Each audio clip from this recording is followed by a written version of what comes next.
Welcome back to the Jojitorium. It is Decaying with the Boys.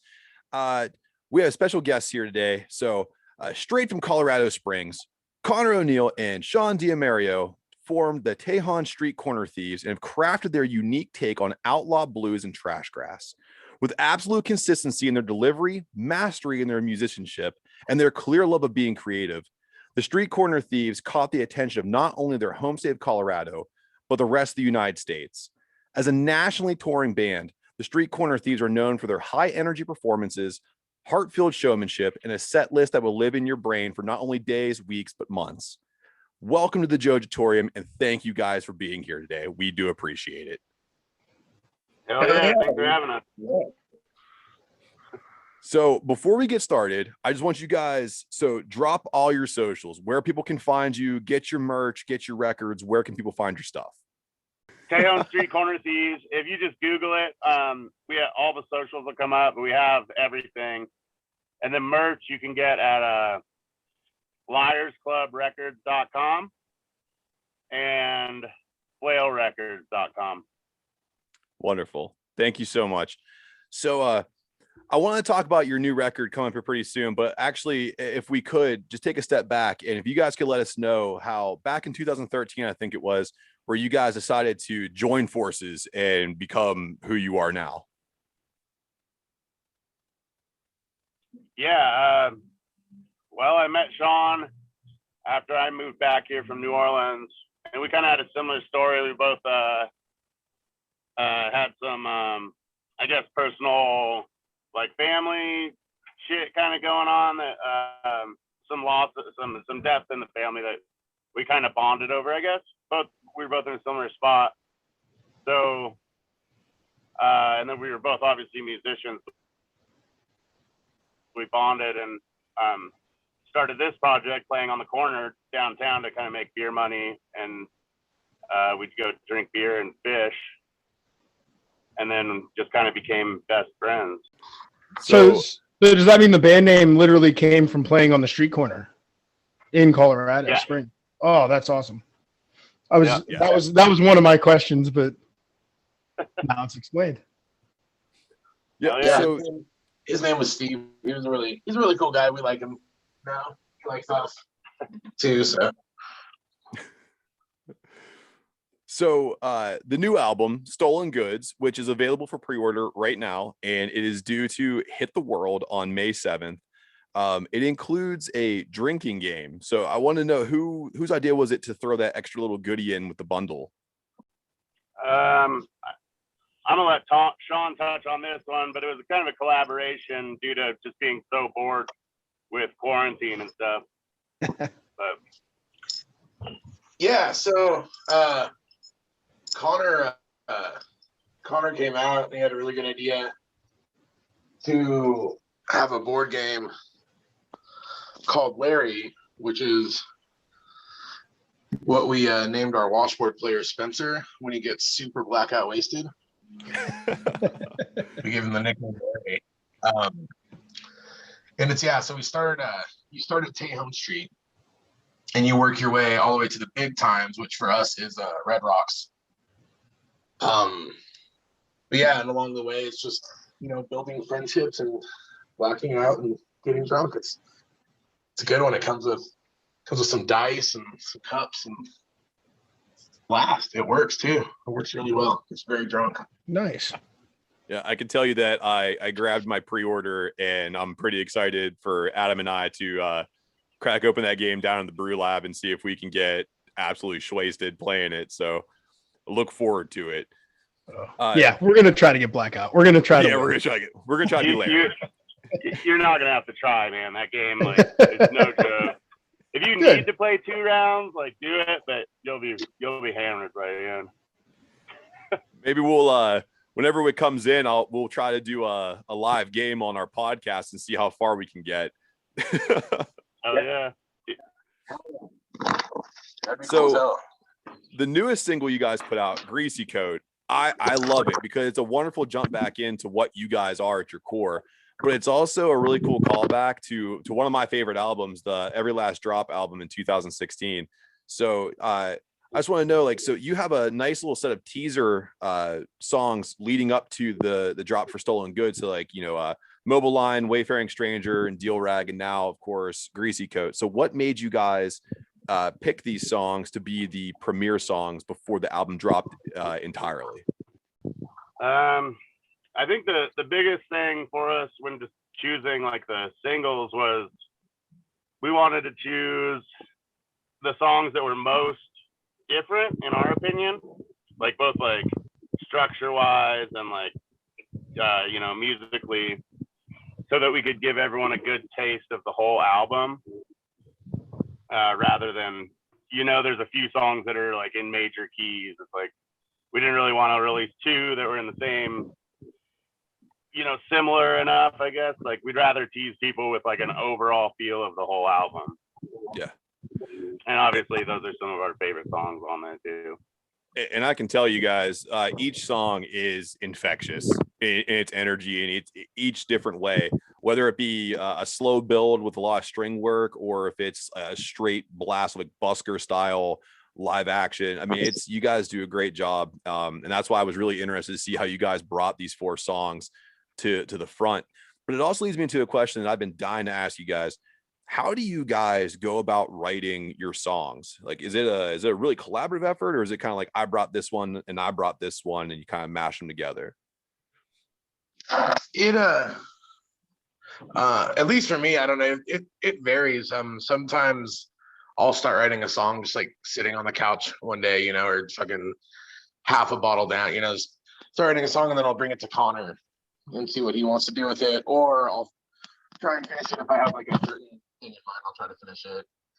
But a lot of the songs I feel like we bring to each other. Connor? Yeah. Same. Like sometimes we'll sit down and we'll be like for example, No Good off of Every Last Drop. We were sitting down in the park and we're like, hey, let's write a song. And so we're both there at the same time. We both bounced it back and forth and we came up with a song, right there. I don't know. I guess we use every angle. Like we'll show each other songs that we started and let, as a band kind of rework them or add stuff or, do what we do. But it really just depends on the song. Each one kind of has a different process. There are a couple of songs that we write. We've written songs the night before we go into the studio and recorded them. That's amazing, because your albums are so consistent. And then I have a question about the recording process, since you went there. A lot of your album sounds very just live and raw. Do you guys record more on like an analog system, or is it a lot of digital and just kind of left, a little more raw, not overproduced at all? You can feel the soul in it. So again, it depends on the recordings. With this record that we did that we're releasing right now, Stolen Goods, we actually were finished in the studio recording another full length, and it was probably about 6 o'clock.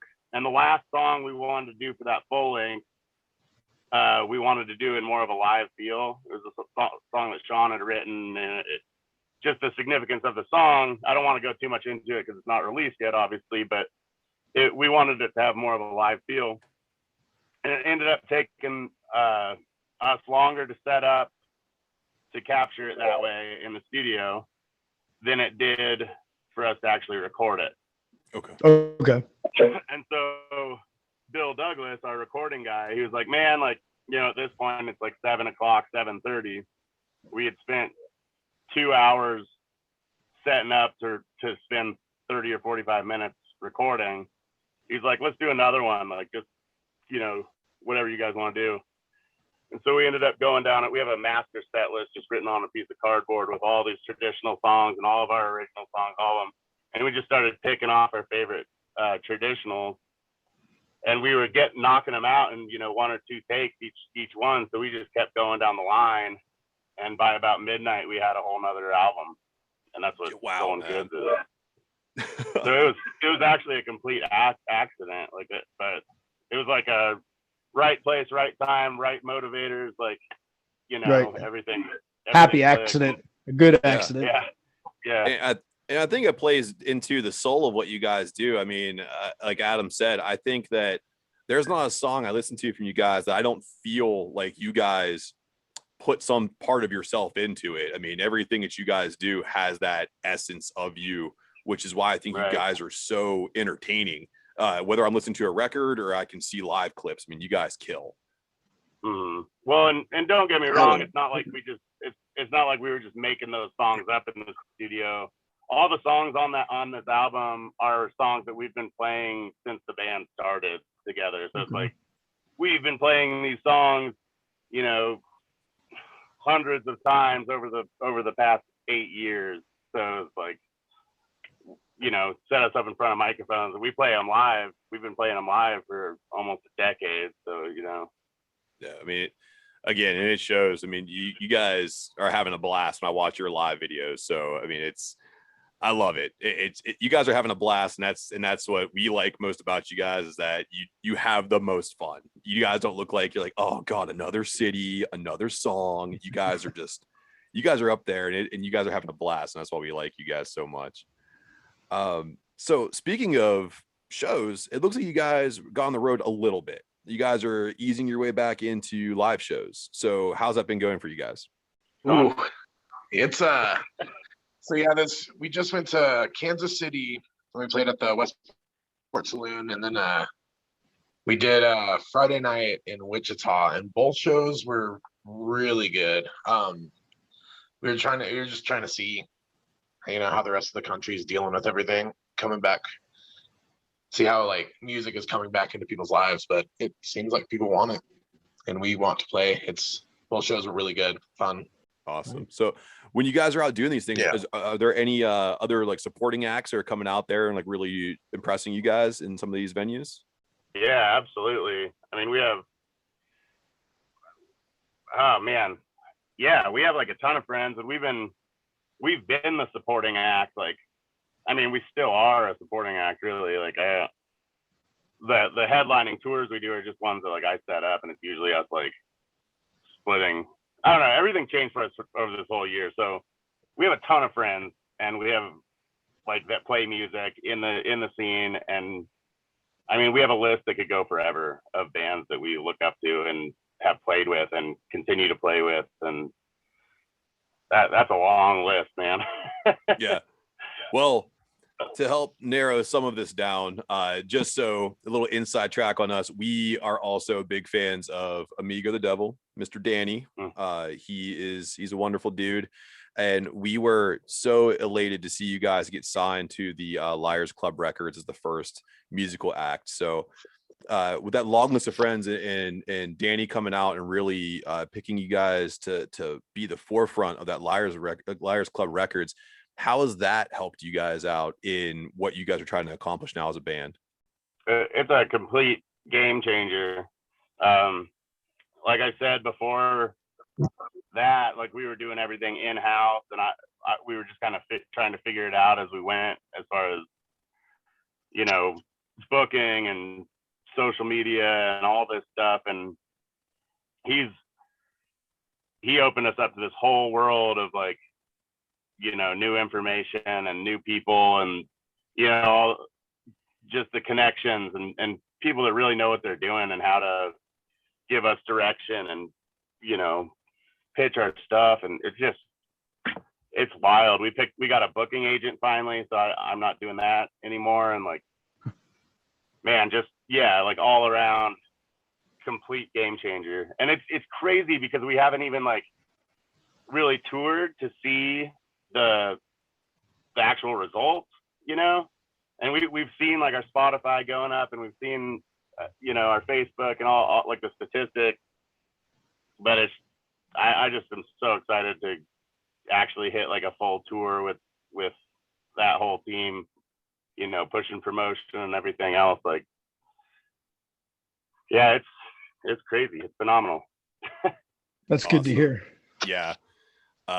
And we are excited to see what you guys can do on tour as well. we hope that you come bless us in Pittsburgh with your presence, because that would be great to see you guys here in some of the classic venues that we have that are still standing. We had a Save Our Stages thing kind of happen here with some local entrepreneurs, and we saved a couple of our classic stages. So rest in peace to the Rex Theater, RIP. But again, so during the pandemic, which froze touring completely, you guys delivered in what I feel is a huge way with the Monarch sessions. I mean, that was such a cool acoustic set. So again, much like the songs that you set out for the new album, Stolen Goods, you guys picked some of your most iconic songs. And I wanted to know, so when you're playing on the Monarch sessions, was it like let's plug into the ones that we really love, or was it more of like the ones that the fans are plugged into the most? I feel like it's both. Yeah, I feel like, I don't know. I think it's, I don't know. There's really a song that we play that I personally like. I don't love. But I think that it's what people wanted, and then also, I don't know, we want to play what people want to play. So I think that's what we decided on. I was just gonna say, yeah, I agree with Sean. 3 of the songs were from that Demons EP, so I think that was us wanting to give the more raw, like, because the songs we haven't really played for anyone live. They were during the pandemic when we released that, so it was like, all right, people have heard the songs, now let's give them like the actual raw live version, stripped down, and then on top of those, we chose some of our favorite songs to play. And I can say too that the version of 44 that you guys put on there is hands down one of my favorite versions of that song. And I'll be preparing for today to talk to you guys. I probably listened to it 4 or 5 times. Just it's a banger for me, and I love it. So thank you for that. Oh, yeah. So going back to songs that are on that EP, the song Never Meant to Be got a wonderful dose of your creativity when it came to the music video for it, where you decided to rib your friends a little bit and you spoofed them. So I loved watching you guys kind of poke fun at each other on social media after it got released. It was entertaining to me, and the video was just great, and the song is great too. So whose idea was it then to kind of poke fun at everybody? Was it like hey, let's see if we can kind of stir something up, or was it like something you guys planned on ahead of time? I'm not actually sure how the idea completely originated. Danny actually had a lot to do with it, because we were kind of bouncing the idea of doing like parodies or trying to figure out how to have other people in it without having them in it, because it was early on in the pandemic, social distancing, like the whole thing. And it just kind of evolved. And Danny actually hit us with the idea of, he's like, man, you guys should, like, if you're going to do costumes, like try to dress up as other people, you should think about dressing up as other bands. And so we were like, oh shit. We took it and ran with it, made a list of our favorite bands and friends that we wanted to put in there, and choreographed the dance. And then I don't know what the hell happened. We just went for it. I'll tell you what, the video, even if I'm listening to it in the car while driving, I have to do the wavy arms and the hip thrust, the pelvic thrust. Every time the dance is stuck in my head as much as the song is. So it was a great video. It definitely has that hook. And then when you guys, my favorite part of that too is when you guys spoofed on Harley Poe. It was to see you guys all decked out in the makeup and everything. I was cracking up so much, man. It was really cool. So we're getting near the end of what we're doing here, but I have a little game plan for you guys at the end. I promise you it'll be fun. But we here, like I said before, we love whiskey, we love beer. So, and I know you guys love whiskey and you guys love fine spirits.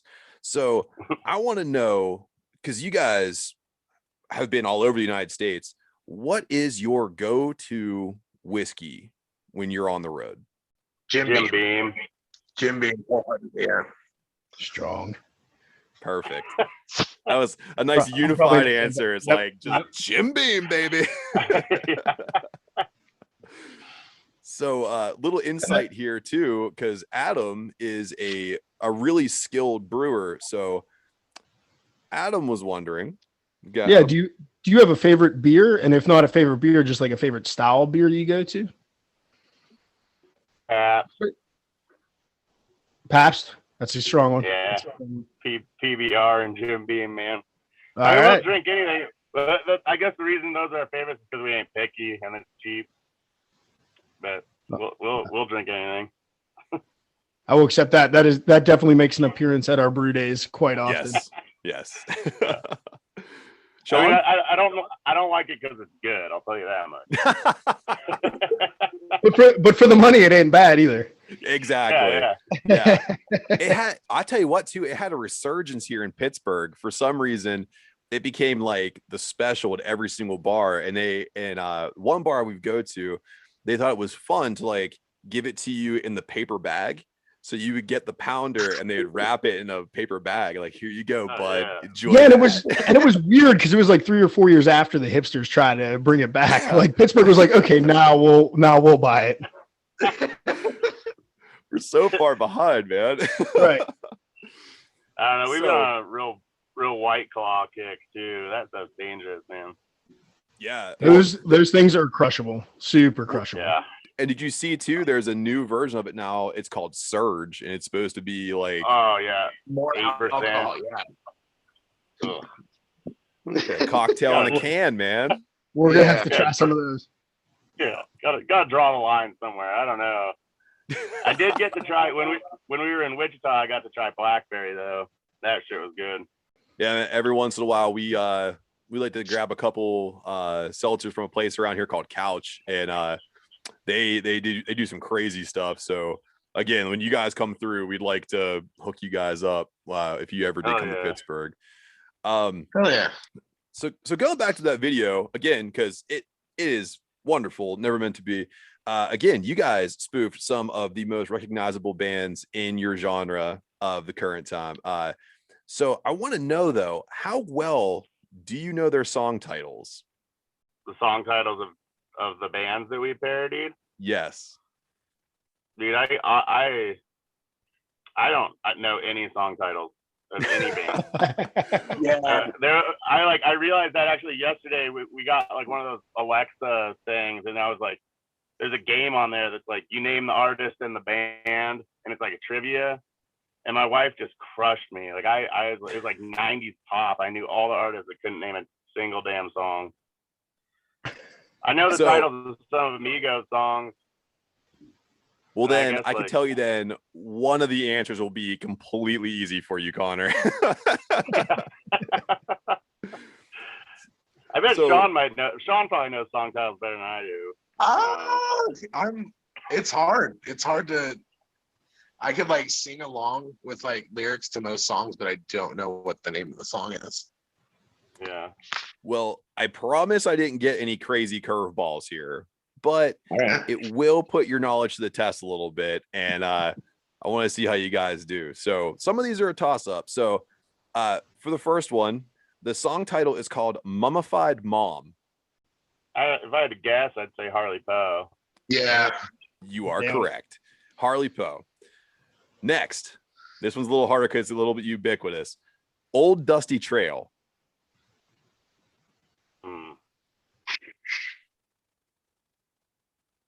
Well, gotta be between Sean James and maybe Orville Peck. Sean, any guesses?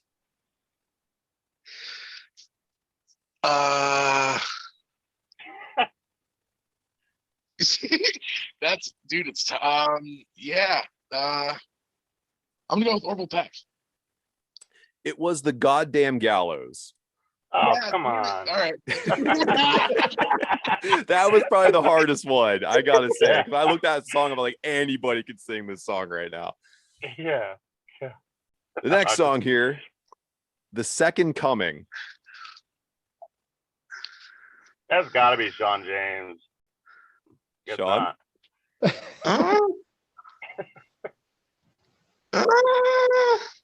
I'm gonna say the Reverend. I'm gonna say the Big Damn Band. King Strang. Oh. God. Okay.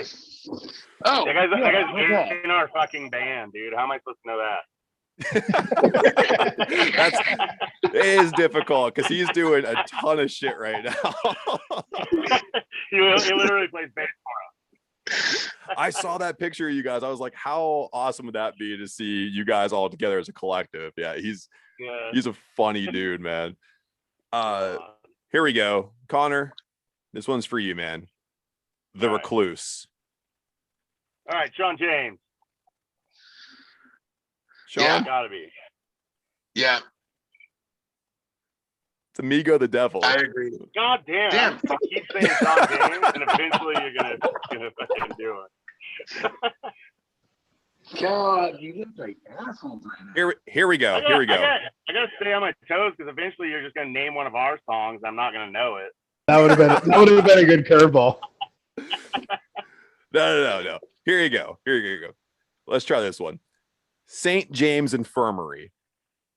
Oh my God, that's the Bridge City Centers. There you go, Connor. You're making a comeback, man. There you go. Perfect. Here's one that we just recently fell in love with, and I don't know if you guys are familiar with this guy, so I'll definitely excuse you guys if you're not up to date on this dude. The song title is called Dust in a Baggie. Billy Strings. Yes. Boom. Wonderful song. I love any songs about meth because it just cracks me the fuck up, man. Oh yeah. So the next song title here we have let me see here, Whiskey Shivers. Fuck. I know this one. That's Reverend Peyton for sure, right? We got it. So the last song here, and it's very fitting for you guys. The song title is called Old Number 7. Devil Make 3. Boom. Yeah. Ending on a high note. Honestly, you guys did a really good job. You got half of them right, so I can't be mad at you because some of these song titles are pretty common. So you guys killed it. Absolutely killed it. But you might want to talk to Danny about missing his. Yeah. He just dropped a new record, so that's all I can focus on. So that's man. why. And I listened to it, and it's I mean, he's great album. Just before I make this an Amigo appreciation podcast, I can just say, yeah, that album was really sick, and it's been on repeat in my house. My wife is getting sick of me. Well, Yeah. before you take it home, Matt, I would like to make it a Street Corner Thieves appreciation. Yes. So Matt here got me into, with just a short story, Matt here got me into vinyl over the past 2 years. So this winter I bought myself a turntable, and the first album I purchased was the Goers album on vinyl, and listened to it back and front like for nights on end. And it regularly makes an appearance on the turntable. So yeah, you guys were the first album I went out and got. Because that album, Whiskey Shivers, just is my favorite song. Whiskey Shivers and Goers are my two favorite songs you guys have, and I could listen to them on repeat as my Desert Island song. So thank you for that, and just wanted to let you know that. Yeah. Thanks. So I know you guys are into a ton of stuff right now, so I'm not going to eat up much more of your time. I just want to say that, like, as a little DIY podcast, we appreciate you guys coming on. We feel kind of like kindred spirits with you guys because we try to give ourselves to this, and you guys clearly give yourselves to your music. So thank you so much again for taking time to talk to us. And again, the offer is out there. If you guys ever come to Pittsburgh, beers from the brew lab. We're going to take care of you. All you do is hit us up on social media. You already got me on Instagram. So hit us up, and I promise you're not going to pay for a beer. We're going to bring a cooler to you guys, and send us shirt sizes. We'll bring you shirts. Man, we'll take care of you guys. So thank you guys so much. So again, if you guys want to catch up on what the Street Corner Thieves are doing here, the Tejon Street Corner Thieves, you can check them out on Instagram, Facebook. They have the cornerthieves.com. They're on Flail Records. They are on Liars Club Records. You can find these guys literally anywhere if you Google their name, Tejon Street Corner Thieves. And if you don't take the time to check out their website and all the live clips and all the videos, you're doing yourself a disservice, especially if you love this kind of music. Don't forget too that Stolen Goods is available for pre-order right now, and you can get your hands on it on May 7th. Again, thank you guys for being here with us. And is there anything that we didn't ask you guys, or anything you guys want to say to the people that will be able to listen to you guys talk to us? I think you guys actually did a really good job covering everything. Thank you. We'll have to check back in once the album drops, and maybe we'll have more news for you then. That would be wonderful. We'd love that. Yeah. Hell yeah. Cool, guys. And hope to see you in the Pittsburgh or surrounding tri-state area soon. Absolutely.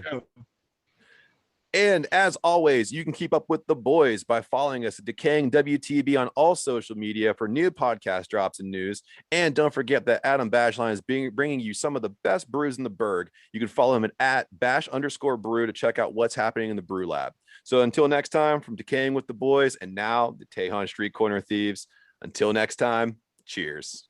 Cheers. Cheers. Hell yeah. Cheers.